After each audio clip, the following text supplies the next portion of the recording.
Ini Ulan yang kelas 9D ya? Ya, Oke, silahkan duduk dulu Ulan. Gimana kabarnya hari ini Ulan? baik Ibu. Oh, tidak perlu gugup ya. Ini bukan tempat yang menakutkan kok. Ibu di sini justru ingin membantu kamu. Apakah ini pertama kalinya Ulan ke ruang BK? Ya Ibu, ini pertama kali saya ke ruang BK. Baik, tidak perlu cemas. Di sini kamu bebas menceritakan apapun yang kamu rasakan. Ibu akan mendengarkan dengan sungguh-sungguh. Apakah ada rasa takut sebelum datang ke sini Ulan? Lumayan sih Bu, saya takut teman-teman saya tahu kalau saya ke ruang BK Bu. Oke, Ulan nggak perlu cemas soal itu ya. Sebagai konselor, ibu wajib menjaga kerahasiaan semua yang kita bicarakan di sini. Itu namanya kode etik konseling dan ibu sangat memegang teguh itu ya. Iya Ibu, saya harap begitu sih Bu. Oke, ibu di sini bukan untuk menghakimi atau menyelesaikan masalah kamu secara langsung. Ibu berperan sebagai fasilitator yang membantu kamu menemukan sendiri jalan keluar dari masalah yang kamu hadapi. Sedangkan kamu sendiri diharapkan aktif dan jujur dalam menyampaikan apa yang kamu rasakan ya Ulan. Iya Ibu, saya akan berbicara dengan jujur bersama Ibu. Nah, bagus sekali Ulan, karena sebentar lagi ada rapat, jadi sesi konseling kita hanya membutuhkan waktu 30 menit. Apakah cukup untuk Ulan? Iya Bu, cukup sekali itu. Baik, kita mulai dari sekarang ya. Silahkan ceritakan apa yang sedang kamu rasakan atau hadapi belakangan ini Ulan.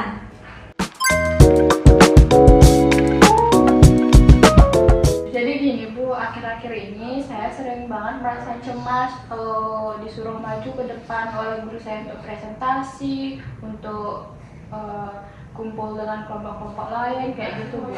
Oke, baik Ulan. Jadi Ulan merasa tidak nyaman atau takut ketika berada dalam situasi sosial tertentu, seperti presentasi atau diskusi kelompok, betul begitu Ulan? Betul Bu, tangan saya sering banget gemeter, kelompok jantung saya berdebar kayak gitu Bu. Oke, bisa kamu ceritakan lebih lanjut biasanya apa yang terjadi sesaat sebelum rasa cemas itu muncul? Apa seperti ketika guru menyebut namamu? Iya Ibu, misalkan kayak saat akan presentasi atau nggak tanya jawab, guru nyebut nama saya langsung panik gitu Bu. Takut teman-teman saya mentertawakan saya. Oke, jadi pikiran negatif tentang penilaian orang lain menjadi pemicu utama kecemasan kamu. Apakah ada situasi atau mata pelajaran tertentu yang membuat kamu tidak seperti itu? Ada sih Bu, saya lebih suka olahraga sama seni. Oke, jadi itu menunjukkan kamu sebenarnya punya kemampuan untuk tampil dan bergerak dengan percaya diri dalam konteks tertentu. Potensi itu bisa kita manfaatkan untuk situasi lain juga. Oh gitu ya Bu.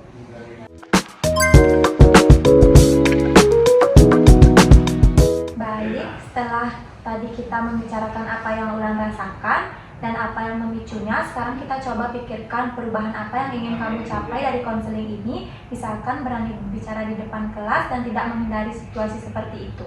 Iya Ibu, saya ingin lebih berani untuk berbicara di depan kelas, di depan banyak orang seperti itu Ibu. Baik, jadi tujuan kita dalam konseling ini adalah membantu Ulan untuk secara bertahap mengurangi kecemasan sosial dan mulai membangun keberanian berbicara di depan orang lain. Apakah itu yang Ulan harapkan? Ya Ibu, saya berharap seperti itu sih. Oke, perlu Ulan ketahui dalam konseling ini Ibu menggunakan pendekatan behavioral therapy atau konseling perilaku. Pendekatan ini berfokus pada perubahan perilaku nyata dan perubahannya dimulai dari langkah-langkah kecil yang dilakukan secara bertahap dan konsisten. Oh, berarti tidak harus langsung percaya diri seperti itu Ibu ya? Iya, betul sekali Ulan. Justru memaksakan diri terlalu cepat bisa memperburuk kecemasan. Karena itu kita menggunakan teknik shaping, yaitu membentuk perilaku baru sedikit demi sedikit. Oh, lebih masuk akal sih. Ya. Baiklah, sekarang kita masuk ke tahap inti, di mana kita akan menyusun langkah-langkah konkret untuk membentuk keberanian berbicara secara bertahap. Teknik yang kita gunakan adalah shaping, yaitu membentuk kebiasaan baru secara perlahan dari situasi yang paling ringan. Apakah Ulan mau tahu contohnya? Mau Bu, seperti apa itu?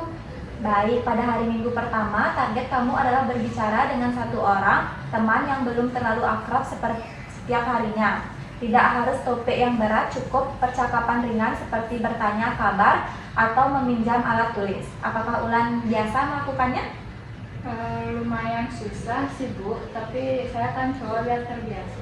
Bagus, setelah kamu merasa nyaman dengan itu, kita tingkatkan ke tahap kedua, yaitu aktif berbicara dalam diskusi kelompok kecil, misalkan menyampaikan suatu pendapat saat berdiskusi dengan 3 atau 4 orang. Kelihatannya agak menantang ya? Ya sih, cukup menantang Bu, tapi nggak apa-apa, saya kan coba. Oke, kalau tahap kedua sudah terasa lebih ringan, Wulan, kita lanjut ke tahap ketiga, yaitu berbicara di depan kelompok yang lebih besar, seperti menyampaikan pendapat saat diskusi kelas atau menjawab pertanyaan guru secara sukarela. Rasanya Wulan paling takut itu ya?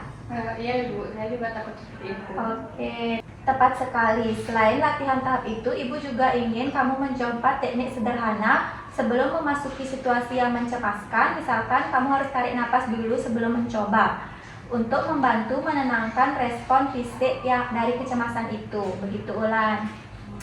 Ulan harus coba itu ya. Iya Ibu, saya akan coba. Nah, selain itu kamu juga bisa membuat catatan harian sederhana setiap kali kamu berhasil melakukan salah satu langkah tadi. Tulis di buku catatan misalkan apa yang kamu lakukan dan bagaimana perasaan kamu sesudahnya. Ini membantu kamu melihat perkembangan dari waktu ke waktu. Oh, kayak jurnal gitu ya Bu? Ya, persis. Dan setiap keberhasilan kecil layak diapresiasi. Misalkan setelah kamu berhasil memulai percakapan dengan teman baru, kamu menoleh memberi reward kecil untuk diri sendiri, seperti contohnya video favorit atau melakukan hal yang kamu sukai.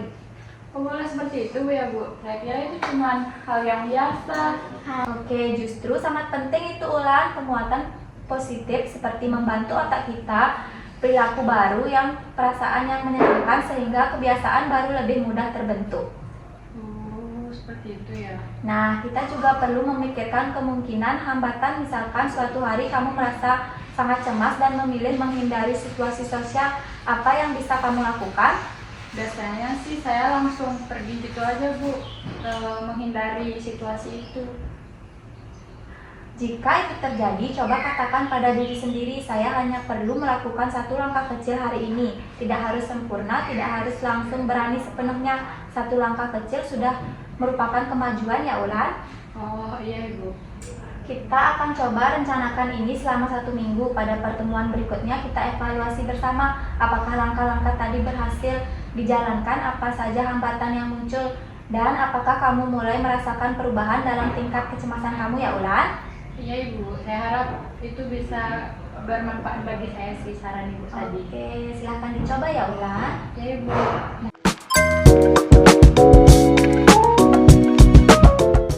Sebelum kita akhiri pertemuan hari ini, Ibu ingin menanyakan kepada Ulan bagaimana perasaan Ulan setelah mengikuti sesi konseling ini? Saya merasa lebih lega sih Bu, ternyata ada cara yang bertahap untuk lebih berani. Saya kira langsung berani gitu Bu. Oke, Ibu senang mendengarnya. Kamu sudah menunjukkan keberanian hanya datang ke sini hari ini, dan itu langkah pertama yang sangat berarti. Ya, terima kasih banyak ya Bu. Ingat, perubahan membutuhkan proses dan latihan. Jika suatu hari kamu tidak berhasil menjalankan rencana, jangan menyerah. Esok hari adalah kesempatan baru untuk mencoba lagi ya Ulan. Iya, saya akan ingat kalimat Ibu itu. Baiklah, kita akan bertemu kembali minggu depan untuk melihat perkembangan yang kamu capai. Jangan lupa menulis di jurnal harianmu ya Ulan. Siap Ibu. Oke, karena waktu sudah habis, jadi kamu boleh kembali ke kelas ya Ulan. Baik Ibu, saya pamit ya Bu. Iya, Terima kasih, Ulan. Bu. Sampai ketemu lagi ya. Iya.